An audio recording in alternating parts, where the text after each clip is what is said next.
Хей, здравейте приятели! Аз съм Айхан Фая и добре дошли в моят YouTube канал.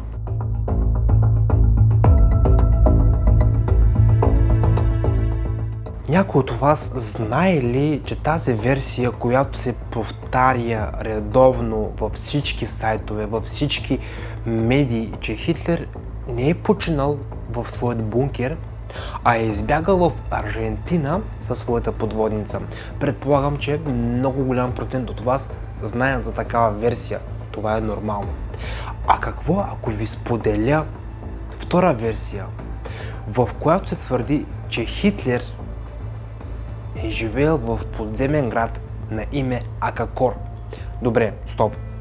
А какво ако ви кажа, че за всичко това има доказателства и факти? Тогава везната се накланя, нали така, приятели? В този видеоклип ще споделя с вас какво е казал Татон Канара, кой е той, къде е живял, къде е роден. Ще разберете в това видео, приятели. Аз съм Айхан Фая и ви благодаря за подкрепата, приятели. Искам да споделя нещо много важно с вас, приятели. Забелязах от моите анализи, че масово хората, които гледат моите видеа, накрая забравят да се абонират или да лайкнат или да коментират видеоклипа. Ако искате още подобно съдържание, още подобни видеоклипове, то не забравяйте да се абонирате за моят YouTube канал с камбанка. Именно по този начин вие ще получавате първи известия за моите нови YouTube видеа. А те съвсем скоро ще са много интересни и много забавни, които ги няма никъде в България. И преди да започнем видеоклипа, искам да споделя с вас за моята Viber група. Тук споделям всеки ден много интересна информация, много интересни факти, които едва ли сте ги знаели. И всичко това е напълно безплатно, приятели. Също така, вие имате преимуществото да научавате първи за моите YouTube видеа. Нека да спрем на тук и да започнем видеоклипа. Антонио, Гераси, пускайте! Нека започнем от самото начало. През 70-те години на миналият век немският изследовател и журналист Карл Брюгер лети до Бразилия и пътува до дивата природа на тропическите гори на Амазонка, през поселението Барселош, който се намира на брега на река Рио Негро. Този мъж е дошъл в края на 60-те години от джунглата, буквално от нищото. Но този човек е криел нещо много странно и мистериозно. Облечен в набедреница, имащ от вещите си само примитивен лък, при това е бил човек от европейна раса. Белокош и е разказвал невероятно фантастична история от древния изгубен подземен град Акакор край Амазонка, в който живеело индийското племе Ухамунголала. Тутан Канара си е наричал вожд на това племе, но той е говорил на лош португалски език и дори с немски акцент, и затова местните са го смятали за просто луд. Когато Брюгер е намерил Тутан Канара и е започнал да разговаря с него, той е споделил на Брюгер откъде идва немският му акцент. По негови думи, в град Акакор, освен индиянците, са живеели и един много голям процент немци нацисти, които са живеели основно в джунглите и са дошли след края на Втората световна война.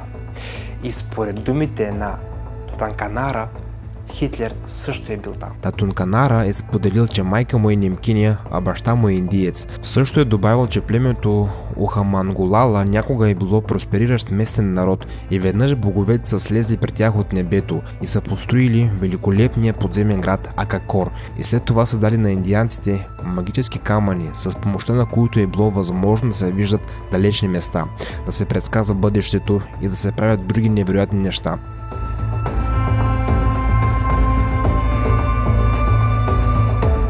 Боговете са управлявали хора и животни. Те са имали кораби по-бързи от полета на птица, кораби способни да постигнат целта си без платна и гредла, както през деня, така и през нощта. Те са имали вълшебни камъни, за да гледат в далечината, и са можели да виждат градове, реки, хълмове, езера и всичко, каквото се е случвало на земята или в небето. Подземните къщи и имения са били много красиви и именно за това Бог ги е дал на избраните хора като подарък. Именно такава е легендата за племето на Тутан Канара.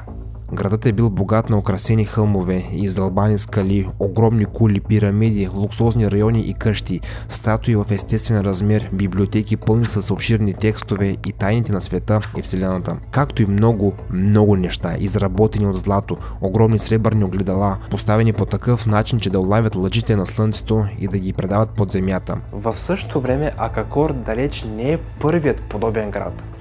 Твърди се, че е имало още 26 подобни величествени града. Но всички те са били унищожени по време на първата голяма катастрофа. Акакор е останал последен. Тутанканара често е наричал тези богове бивши владетели и е твърдял, че те идват от друга слънчева система. Той е описал на Брюгер какво е оформлението на този град и е посочил най-малките подробности до местоположението на улиците и всички сгради. Той също така е уверил, че града все още съдържа гробниците на някои бивши владетели, в които почиват мумифицираните им останки.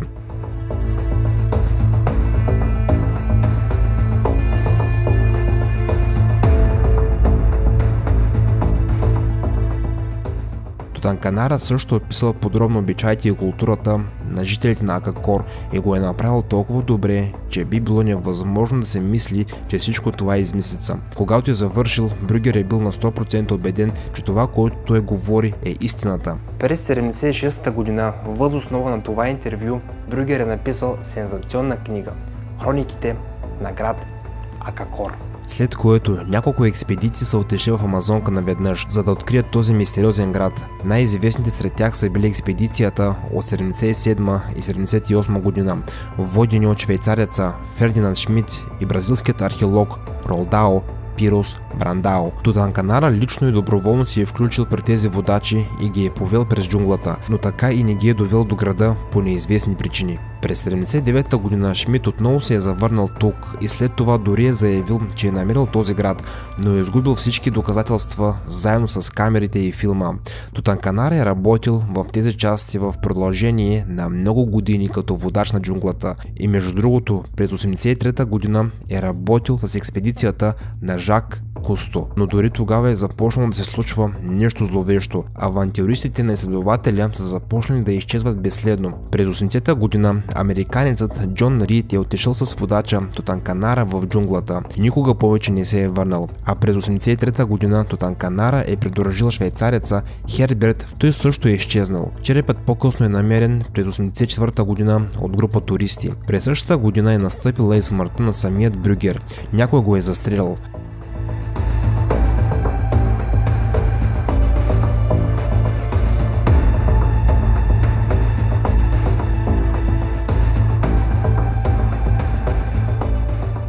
През 1987 година шведската инструкторка по йога Кристин Хаузер е изчезнала след като е била на поход в района на джунглата с водача Тутанканара. Полицията е подозирала, че за всички тези убийства стои Тутанканара, но са нямали никакви доказателства срещу него. Той също така никога преди това не е бил обвиняван в убийство. През 1990 година немецът Рюди Гернерберг е заявил, че Тутанканара всъщност е негов бивш сънародник на име Гюнтер Хаук, който е избягал от Германия в Бразилия през 1967 година заради натрупаните си дългове. Когато е била намерена и съпругата на Хаук, тя е потвърдила от снимка всичко казано до тук. След всички тези случаи, историята на град Акакор официално се е превърнала в най-голямата измислица на Тутанканара. И след като към тези случаи са били добавени и изчезналите експерти, то всичко е сочило, че Тутанканара специално ги отвлича и ги убива за удоволствие. Но това е само твърдение. Но дори да е бил прикован до стената с подобни обвинения, Тутанканара е продължил упорито да твърди, че историята на Акакор е истина и че той по никакъв начин не е замесен в изчезването на хората. Твърди се, че самият той не знае какво точно се е случило с тях. Доказателства срещу него също е нямало, така че Тутанканара постепенно е оставен на свобода. И сега той живее в Амазонка и работи като местен гид и продължава да разказва историята на град Акакор. Но на въпроса защо не се връща да живее там, той до ден днешен не отговаря.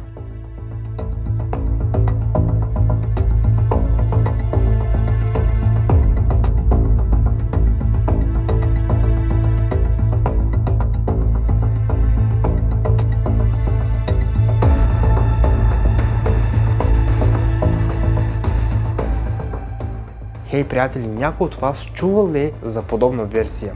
Ако да, къде? Ако не, бих се радвал да споделите в коментарите какво е вашето мнение за подобна версия. Предполагам, че знаете, отговарям на всеки един коментар. За мен това е удоволствие, приятели. Видеоклипа хареса ли ви? Не ви ли хареса?